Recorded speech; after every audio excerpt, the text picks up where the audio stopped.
Hey dad, I've had such a tiring day today, dad. I had to walk 5 minutes to get the bus in this weather today, dad. It's been snowing. I'm tired. Oh my god, it was such a hard day today. Beta, in my day, the buses didn't even exist. We had to walk 100 miles. Roads didn't even exist. The school didn't even exist. We had to build the school. We had to go get the books. Teachers didn't exist. Have you ever been a victim of parental comparison? If so, don't delay. Claim today. Use the hashtag 2BFT. Now, we can't promise you that you won't get shitted from your parents for claiming against them with these things, guys, but use the hashtag 2B... Wait. Use the hashtag 2BFT and let us know if you've had any similar experiences where your parents have compared to you with an extreme situation. Hey guys, welcome back to 2BFT. We hope you enjoyed this skit. It's just one of the many examples of how our parents tried to convey to us that we don't have to go through some of the things that they went through, and that's the topic of this episode today. So I'd like to just ask you guys a question to get straight into it. Have your parents ever tried to give you financial education by talking about how they never received any pocket money or how they had to make £1 last a week, back when it could actually last a week? The inflation today is just crazy, man. It's hard to make £100 last a week. So over to you, Harman. What's your experience with that? Do you know what, Rav? It's quite understandable because even when I moved here 12 years ago, the country was not under such inflation at that point. We were still in Brexit. Well, we were still in the Well, EU, not in Brexit. We were still in the EU. We were still in the EU, and things didn't cost as much as they do now. So I can understand where our parents are coming from. Not just South Asian parents, but even any British parent says the same thing to their kids. Considering my own experience, I could also not a pound. I couldn't stretch out £1 for a week, but I could stretch out like £10. Like I used to get pocket money from my mom. I used to get £10 a week from my mom. That was for school lunches and also to last me in the week generally. And I could stretch that out the whole week. Sometimes even last me till the weekend. Although I did used to save that £10 for the weekend and spend it all in one go. But I think as time moves on, you do realize things get more expensive. You have to spend more to get the same things. But it is an understandable thing. Our parents, when they say it, I think there's a bit of exaggeration. Obviously, you can't stretch out £1 even back then. Not as much as they make it sound like. They make it sound like they could buy like a house with £1, But it is understandable where they're coming from. The only thing that I would say to counter that point, which the audience might relate to, is the fact that they say it in a sense to make us feel that they've been through much worse conditions. I counter that point by saying that I appreciate the fact that they've gone through those things. However, for us, they've set out a path by going through those struggles to get us to that place where we can appreciate the fact that even if things are expensive now, we're still able to manage it, afford it. And yeah, we are spending, let's say, £50 a week now instead of £1 a week. But we're still technically going through a similar situation because of inflation. Relatively, things cost the same price. Back then, £1 was a lot. Maybe not £1, maybe like £10 was a lot back then. But for now, £50 is a lot for us. Like £10 is the same as £1 almost now for us, which is why we can't really stretch it that much. And I'll ask you a question, Rav. What has your experience been? Obviously, working in a place, you work at your shop as well. What do you feel like? Do you feel like people are more frugal now? Are they getting more defensive spending money? Yes, they are. In terms of every single time we get stuck in, we're always having to look at our invoice sheet just to check that the price hasn't changed. And most of the time it's gone up. We'll buy something and it's like, oh, we have to put the price up for this, have to put the price up for that. So even I feel it, selling these products that, it's just that much closer and closer to people not being able to afford them at all. And this is things like bread and milk. I'm not selling cars. Yeah, we're not. I'm not a real estate agent. This is literally your bread and butter. It's literally bread and butter. Literally bread and butter. Yeah. Not even figuratively. So essentially, what you mean, we're not talking about luxuries. We're talking about necessities, right? And even though it sounds extreme to say, "Oh, you guys have it easy. We used to make £1 last how long?" It comes from a good place in the heart of our parents, even elders. It doesn't have to be parents. And I think the reason they try and impart that knowledge onto us, it's financial knowledge from a young age. They're trying to teach their kids that back in the day, they could do these things with what they had. So we should live a more frugal lifestyle and make that money be more valuable to us, not just spend it willy nilly, buy whatever, waste the money, invest it into good things, use that money for what it's there for. Obviously, use it for necessities, but as things are getting more and more expensive, maybe invest it into something, maybe try and make more money with that money. Don't just waste it on silly little things. So it comes from a great place from their heart, and I think the reason that they're able to impart that knowledge onto us, and I think in the future we'll be saying that to our kids, is because of the sacrifices they've had to make that money. And it's a thing that all parents always say, that once you start making your own money, that's when you'll realize how hard it is to, you'll have to sacrifice on some things to pay your bills. One, maybe in a month you can't really afford to go out for like a takeaway, but because you need to pay your bills. So they're trying to teach us that from a young age. And essentially it comes from a place of sacrifice. They've made a lot of sacrifices to get to a position where they can provide for us, and just tells us that they're very wise when it comes to money, especially South Asian parents. They're quite wise when it comes to money, right? And it's not the only sacrifice that our parents would have had to make, where they've had to not get something for themselves so that they can buy their children something. That's why they're so wise and understand the importance of money. They've even had to maybe possibly skip on education, Rav, for us, right? And I think some people from the audience will relate to this as well. Some parents might have immigrated to the country. They might have had to let go of their education to provide for their family and move on to better things in life afterwards. So they understand that in order to get your next generation up to a point, you have to make those sacrifices. I've seen a lot of scenarios where parents in the UK have had to sacrifice their education so we could have a stable platform to get ours, especially in the South Asian community, where they would have had to pay for our education back home. They took a leap of faith to come into a welcoming country that offers free education to all. I think that's why you see a lot of doctors, lawyers, and engineers, in these professional fields. Like, it's a running joke now that, you always see an Asian doctor, or it's like a Dr. Mohammed or something like, oh, your lawyer's going to be like, Mr. Singh. But yeah, I think that's what you see a lot of people in these professional fields now who are South Asian.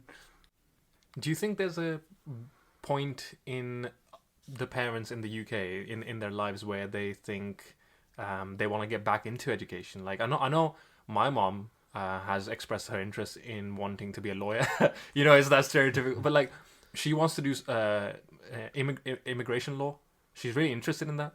Do you think some of these parents that skipped out on education, they didn't do it by choice? Obviously, that's the whole point of the conversation we're having about sacrifices. But how many kids realize that they've done that for them? I think not many people. I'm not sure. It is one of those things that I'm not saying it as a fact, but I'm not sure if many kids realize what sacrifices their parents have made. I understand we're talking about the fact that we don't have to go through everything that our previous generations did because they've set us up for that life. But I think it's a valuable knowledge to have, that we need to understand what they've gone through to appreciate what we have now, the opportunities that they create for us. Look at us even now. We're two brown guys sitting together creating a podcast. At our age, our parents were probably grafting, trying to make sure that their kids are fed every night. They didn't have time to think about a podcast, did they? Like, what do you think? I think just as every person in the world, all our parents had dreams when they were growing up and stuff. When everyone says, what do you want to be? I want to be an actor. I want to be a boxer or something like that. So yes, all our parents are no different. They would have had dreams of their own. Like, I want to have a business. I want to be a model. I want to be an actor, singer, whatever it is. But they put that aside to look at the task at hand, that I've got a kid and I want to make sure that they have the best opportunity in the world to not fall victim to having any skills. Our parents were wise enough to know that even though this is a land of opportunity in this country, you still need to be marketable. You need to have an education. You need to have knowledge. If you come as a completely unskilled person, you don't know what you can do, you will struggle a lot more than the person who has the education and the contacts and the network and the knowledge. And our parents were wise enough and strong enough to make those decisions to say, look, I'm going to delay my dreams and gratification so that my child or children have these opportunities to then fulfill their own dreams. So it's a very noble thing of our parents to do, and we should never lose sight of that. We should always appreciate. And sometimes when our parents say that, you know, every parent says to you that, oh, you don't know what I've done and you don't know what I've sacrificed. And it is true. Sometimes everyone exaggerates things, but it is largely true of what they say, the things they've had to go through. And to be honest, to all the children out there, the things that our parents go through, just like with everyone, what you go through, there are some things that they'll never tell you. There are some things that you go through that you'll never tell anyone. So just be mindful of that as well.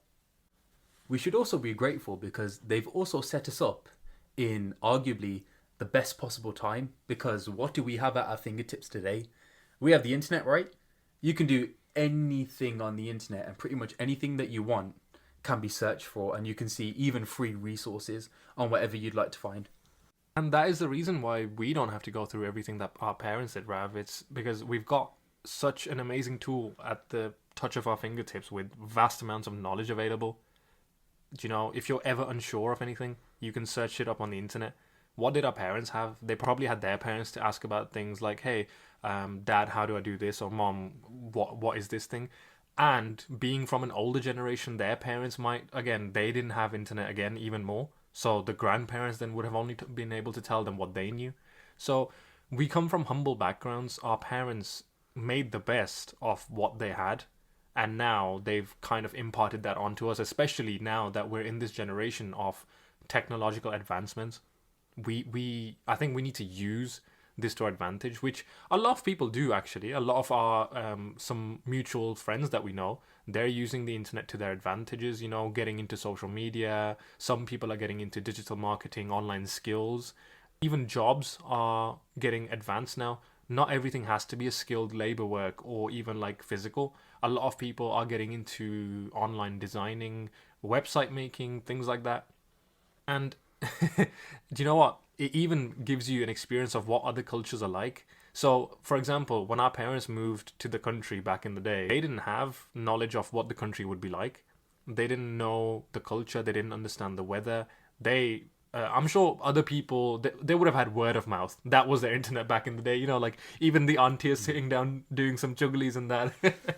So they would have had word of mouth. They moved to the country and they don't realize how cold it's going to be. Now I see people that are coming into the country for, let's say, someone's finishing their education or someone's a new like doctor that's moved over. They come here. They already know what's going on.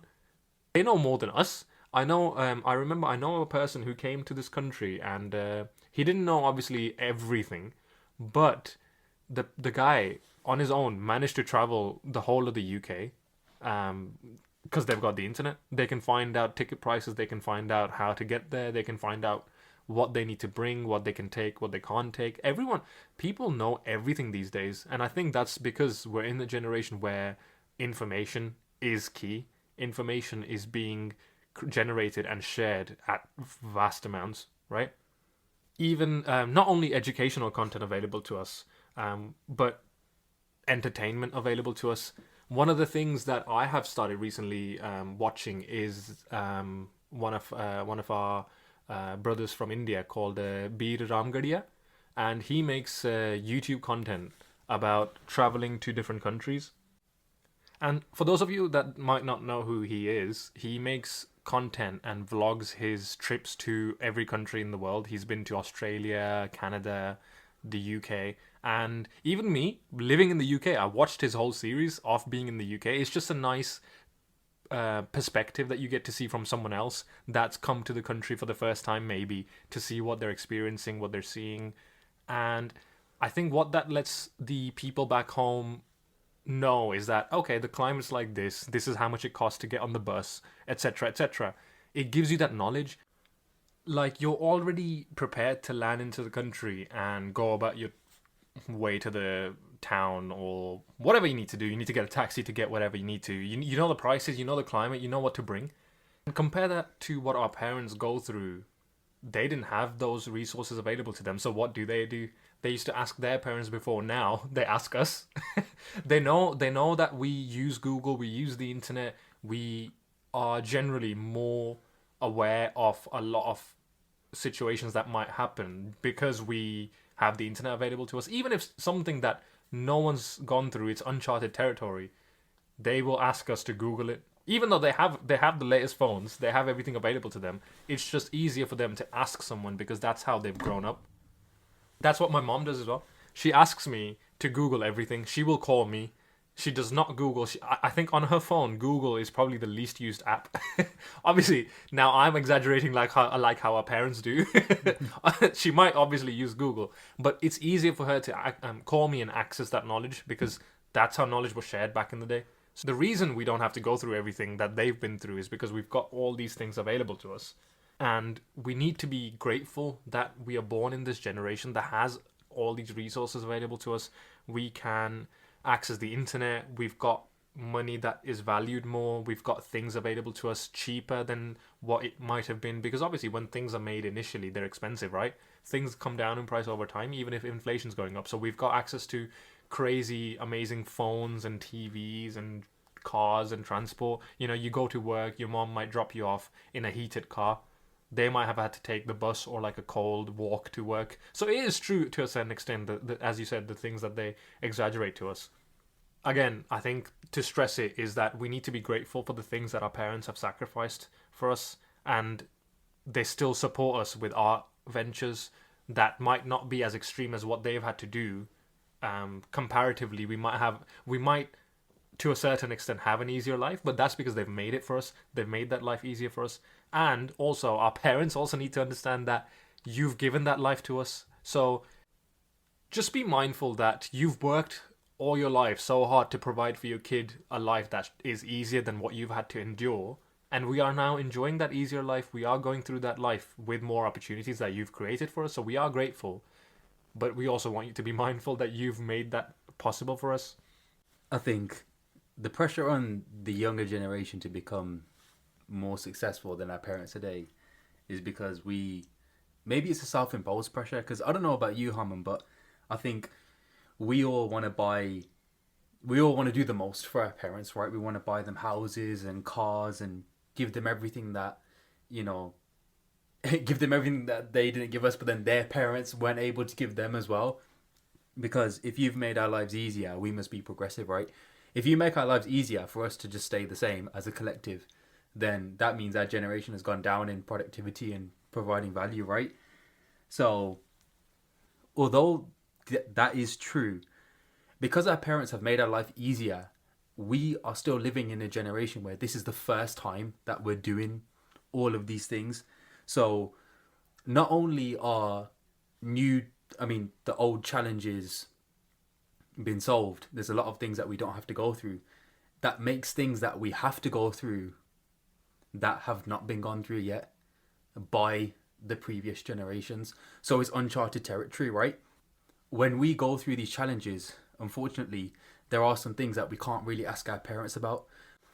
But the main thing that remains pervasive in all of our culture is the hustle culture.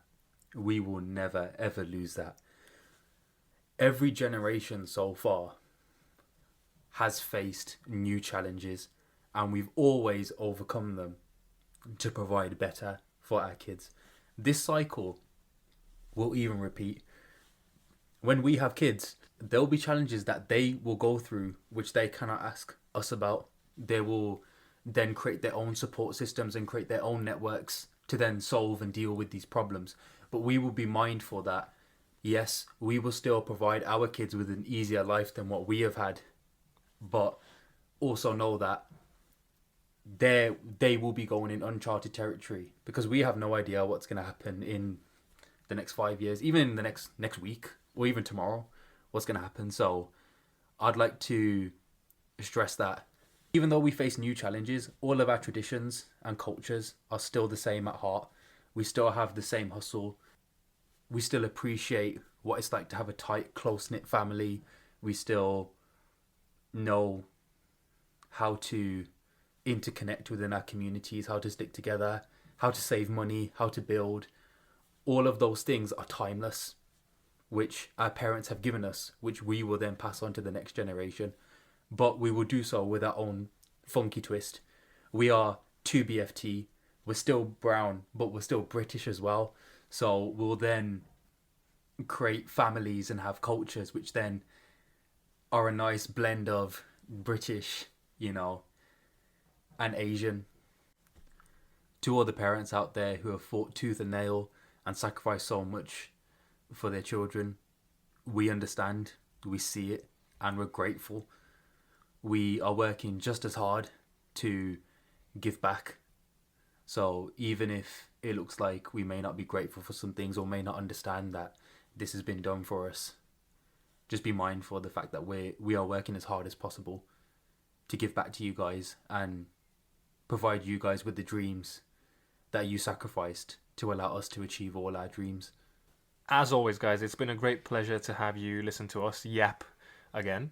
And for any parents out there, let us know what you guys think in the comments down below. We really appreciate you guys, as Rav mentioned. And for all the kids from our generation, comment down below one thing that you're grateful for from your parents. Let's make sure all the parents know that they are cherished. 2BFT. 2BFT. Take care, guys.